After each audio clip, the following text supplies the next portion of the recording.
మన ప్రభువును ప్రియ రక్షకుడైన యేసుక్రీస్తు నామంలో మీ అందరికీ వందనములు తెలియపరుస్తున్నాను. ఈ యొక్క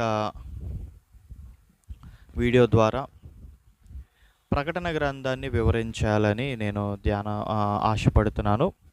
అయితే ప్రతిరోజు కొంచెం కొంచెం యూట్యూబ్ ద్వారా లేదా ఫేస్బుక్ ద్వారా ఈరోజు కొంచెం, రేపు కొంచెం, లేదా అవకాశం దేవుడిచ్చిన కొలది ప్రతిరోజు కొంచెం కొంచెం మన ప్రకటన గ్రంథాన్ని ధ్యానం చేద్దాం. ఎందుకంటే పరిస్థితులు చుట్టూ కూడా తారుమారుగా మరి చక్కగా మరి ఒక రకంగా ఉన్నాయి కాబట్టి ప్రకటన గ్రంథాన్ని ధ్యానం చేయటం ద్వారా మనము ఏ విధంగా ఇంకా దేవునికి సమీపంగా అవ్వగలము, లేదా ప్రకటన గ్రంథం ధ్యానం చేయటం ద్వారా ఇంకా దేవుని యొక్క సంగతులు ఏంటి తెలుసుకోవడం అనేది మనం చూడవచ్చు.